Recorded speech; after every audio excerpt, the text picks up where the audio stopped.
আসসালামু আলাইকুম, শুভ সকাল বন্ধুরা। আজকে কিন্তু একদম ভোরে উঠে ফজরের নামাজটা আদায় করে নিলাম। তো দেখেন, একদম ভোরে উঠলে কিন্তু আমরা আমাদের নিজেদের জন্য কিছুটা সময় হলেও বের করতে পারি। আর ভোরে ওঠা অভ্যাসটাই কিন্তু খুব ভালো। তো আমি ফজরের নামাজ আদায় করার পর এক গ্লাস পানি খেয়ে পড়তে বসবো।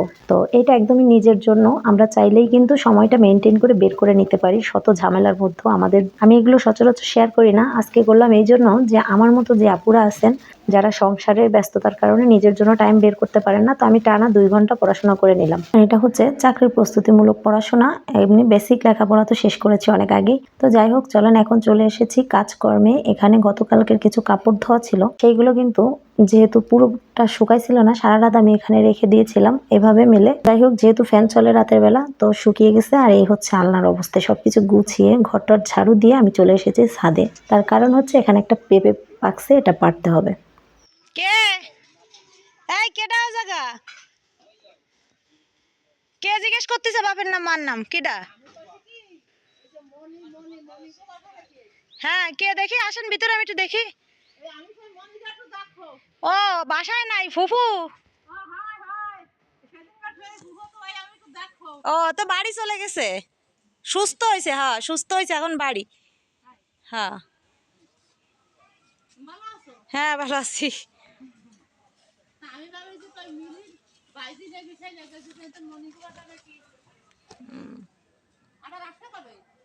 তা তো বলতে পারি না, আসে মাঝে মাঝে কাজ কাম যখন থাকে বাগেরহাট। না বাড়ি, হ্যাঁ মা আছে, ভাই আছে, ভাইয়ের বউ আছে। না মোংলায় বাসা আছে, আমাদের ওই জায়গা বাড়াইতে আছে। তো দেখেন, আমার আব্বার মামার বাড়ি যেহেতু এখানেই কাছাকাছি নদীর ওপারে, তো সেজন্য কিন্তু ওনার এক মামাতো বোন শুনতে পেয়েছে, আমার আব্বার মামাতো বোন, দূর সম্পর্কের হলেও আর কি মামাতো বোন। উনি আসছে, আব্বার কথা শুনে আব্বাকে দেখতে আসছে। তো আব্বা যেহেতু অসুস্থ ছিল, অসুস্থর সময় কিন্তু আমার কাছেই ছিল। তো এখন তো আলহামদুলিল্লাহ সুস্থ হয়ে গিয়েছে, আর এখন বাড়ি চলে গিয়েছে। তো তার জন্যই আর কি আসছিল। আগেও একদিন এসে পাইনি, আর আজকে তো চলেই গিয়েছে। আব্বা তো আর এখানে নাই। তো সেটাই বলছিল, কিন্তু আমার একটু ভয় লাগছিল, কে আমার মেয়ের কাছে আবার নাম ঠিকানা জিজ্ঞাসা করছে। আসলে এখন এতটাই কঠিন দুনিয়া যে কাউকে আসলে বিশ্বাস করা যায় না, সেই জন্য আমি ডেকে দেখলাম। তো এখানে আঙ্গুর গাছটা কিন্তু মোটামুটি মরতে মরতে বেঁচে গিয়েছে। আর এই হচ্ছে আমাদের ড্রাগন গাছের আপডেট। তো ড্রাগন মোটামুটি 3টা আবার দাঁড়াইছে, দেখা যাক কি হয়। তো বন্ধুরা, এখানে হচ্ছে আজকে শশীর বাবার যেহেতু আসার কথা ছিল, তো তার জন্য কিছু নাস্তা আইটেম রেডি করে রাখছি, যেমন কুলি পিঠা।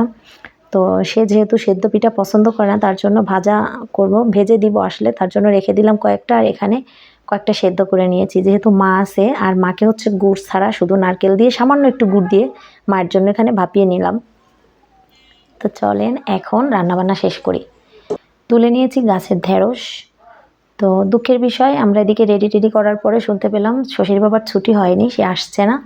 তো যাই হোক, এখন নর্মাল খাবার দাবার আমাদের যেটা রান্না করতে হবে, আমাদের গাছের ঢেঁড়স আজকে একটু অন্যরকম করে ভাজা করলাম, শুধু কালো জিরা হলুদ লবণ দিয়ে ভেজে নিলাম তেলে। অসম্ভব সুন্দর হয়েছিল আসলে, বিশ্বাস করেন, পেঁয়াজ রসুন দেওয়ার থেকে অনেক বেশি টেস্ট হয়েছিল আজকে। আর এখানে কিন্তু কোনো প্রকার কাঁচামরিচও দেয়নি, পেঁয়াজও দেয়নি, এত দারুণ হয়েছে। শুধু ঢেঁড়স ভাজা দিয়ে আমি ভাত খেয়ে উঠেছি। দেখেন এতটাই এমনি হয়েছে। আর ওখানে ছিল চাল কুমড়ো চিংড়ি মাছ দিয়ে রান্না করা। যাই হোক, চলেন এখন বাজার থেকে আসলাম কিছু কিছু জিনিস নিয়ে। দেখেন, যেহেতু সামনেই শশীর জন্মদিন, তো তার জন্য পোলাও চাল আনা হয়েছে, এখানে 1.5 কেজি রসুন আনা হয়েছে। তো এখানে জয়ত্রী, কাজু বাদাম, আর হচ্ছে এখানে আলু বোখারা, বিরিয়ানি করার চিন্তা ভাবনা আছে, তার জন্য আদা পেঁয়াজ এগুলো যা কিছু লাগবে আর কি। মেয়েদেরকে স্কুলে দিয়ে আসি, ওই পথে টুকটুক করে অল্প অল্প করে বাজার করে নিয়ে আসি। তো এখানে 1 প্যাকেট আটা আনা ছিল, যেহেতু এটা প্যাকেট আটা রেখে দেওয়া হচ্ছিল যে পরবর্তীতে খুলবো, কারণ খুলে রেখে দিলে না বর্ষাকালে তো হয়তো পোকা হয়ে যেতে পারে। আর এখানে 5 কেজি লুজ আটা কেনা হয়েছিল, তো ওখানে ঢেলে রাখছি কারণ ইঁদুরে কাটছে। তো যাই হোক, এখন একটা স্পেশাল মশলা আমি তৈরি করে রেখে দিব। এই যে এখানে ভেজে নেওয়া হয়েছে কয়েক প্রকার মশলা, গরম মশলা বলি যেটাকে। এখানে আছে এলাচ, দারচিনি, লবঙ্গ, গোলমরিচ, জিরা, এলাচ তো আছেই। এই মশলাটা গুঁড়ো করে বয়মে আমি সংরক্ষণ করি। সব ধরনের গোশ বলেন, মাছ বলেন, মাছ বলতে যেগুলো ঘেরের মাছ হয়ে থাকে, তাজা মাছ, তো সেইগুলোতে কিন্তু এই মশলাটা দেওয়াই যায়।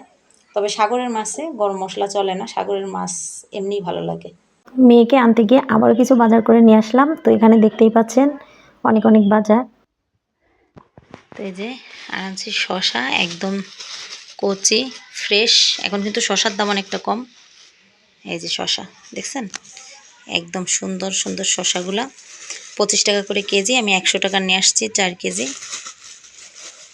আসছে, রোদ ছিল, হঠাৎ করে ঝুপ করে বৃষ্টি পড়ছে। সারিকা তাড়াতাড়ি আসো আসো আসো আসো আসো আসো। আরে আস্তে আস্তে না, বৃষ্টিতে ভিজো না, এদিকে আসো, এদিকে আসো, ঘরে যাও।